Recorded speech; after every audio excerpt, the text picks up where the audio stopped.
Hi guys, your favourite teacher. Looking very spotty today. Very spotty. I'm well past my teenage years, guys. I don't know why I'm looking so spotty. Sorry that this is late. I've been super busy. I've been trying to write reports. I've been trying to, I was at school today.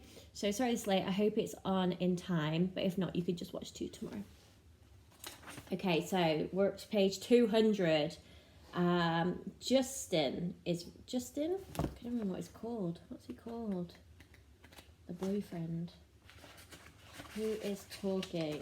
Yeah, Justin is talking. Via's boyfriend. Page 200. Chapter's called Rehearsal. Oh no, we've still got no punctuation, guys. Sorry, I don't know if you can see that. Look at that, no capital letter at the start. What? Who writes like that? Crazy. The play is taking up most of my time as we get closer to opening night. Lots of lines to remember, long monologues where it's just me talking. Olivia had this great idea though, and it's helping. I have my fiddle with me on stage and I play a bit while I'm talking.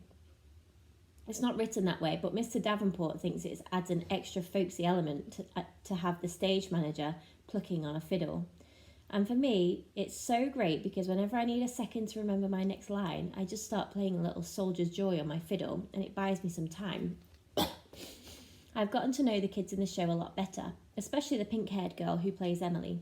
Turns out she's not nearly as stuck up as I thought she was, given the crowd she hangs out with. Her boyfriend's this built-up jock who's a big deal on the varsity sports circuit at school.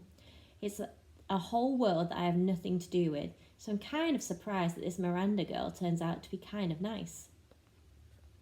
One day we're sitting on the floor backstage waiting for the tech guys to fix the main spotlight.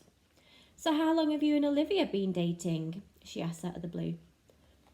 About 4 months now, I say. Have you met her brother? She says casually. It's so unexpected that I can't hide my surprise. You know Olivia's brother? I ask. Via didn't tell you. We used to be really good friends. I've known Augie since he was a baby. Oh yeah, I think I knew that, I answer. I don't want to let on that Olivia had not told me any of this. I don't want to let on how I'm surprised that she called her Via. Nobody but Olivia's family calls her Via. And here, this pink-haired girl, who I thought was a stranger, is calling her Via. Miranda laughs and shakes her head, but she doesn't say anything. There's an awkward silence, and then she starts fishing through her bag and pulls out her wallet. She rifles through a couple of pictures and then hands one to me. It's of a little boy in a park on a sunny day. He's wearing shorts and a t-shirt and an astronaut helmet that covers his entire head. It was like 100 degrees that day, she says, smiling at the picture. But he wouldn't take that helmet off for anything. He wore it for like 2 years straight. In the winter, in the summer, at the beach. It was crazy. Yeah, I've seen pictures in Olivia's house. I'm the one who gave him that helmet, she says. She sounds a little bit proud of that. She takes the picture and carefully inserts it back into her wallet. Cool, I answer. So you're okay with it, she says, looking at me. I look at her blankly. Okay with what? She raises her eyebrows like she doesn't believe me. You know what I'm talking about, she says, and takes a long drink from her water bottle.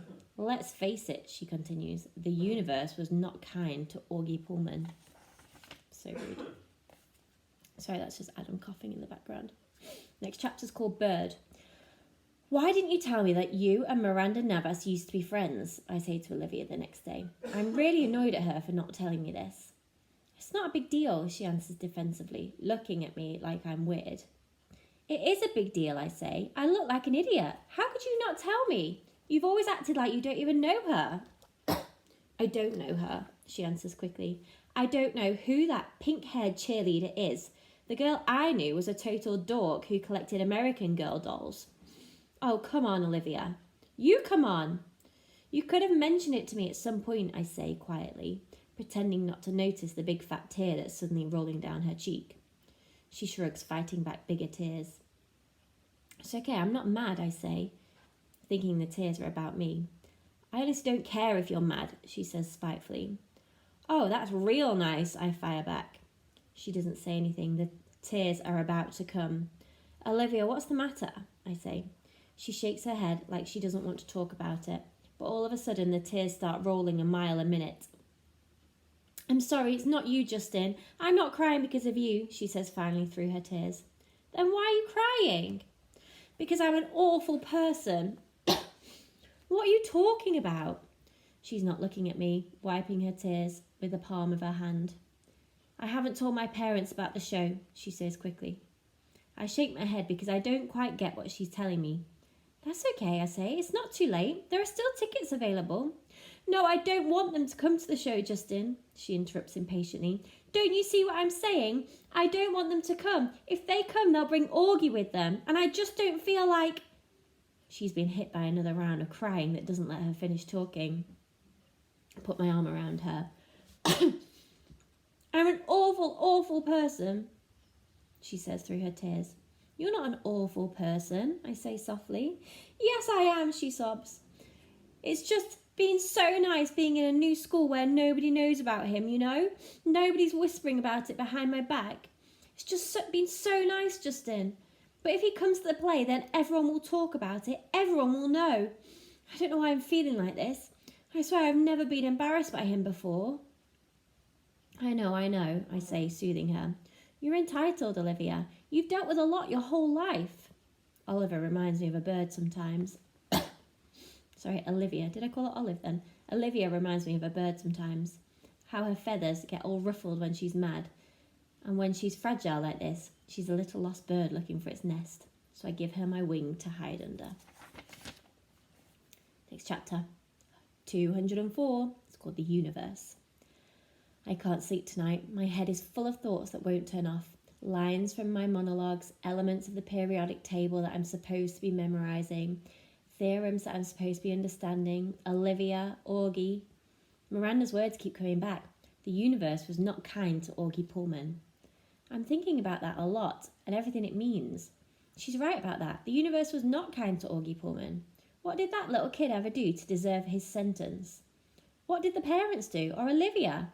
She once mentioned that some doctor told her parents that the odds of someone getting the same combination of syndromes that came together to make Augie's face were like 1 in 4 million. So that doesn't make the universe a giant lottery then? So doesn't that make the universe a giant lottery then? You purchase a ticket when you're born, and it's all just random whether you get a good ticket or a bad ticket. It's all just luck. My head swirls on this, but then softer thoughts soothe, like a flattened third on a major chord. No, it's not all random. If it really was all random, the universe would abandon us completely, and the universe doesn't. It takes care of its most fragile creations in ways we can't see, like the parents who adore you blindly, and the big sister who feels guilty for being human over you, and the little gravelly-voiced kid whose friends have left him over you, and even a pink-haired girl who carries a picture of you in her wallet. Maybe it is a lottery, but the universe makes it all even out in the end.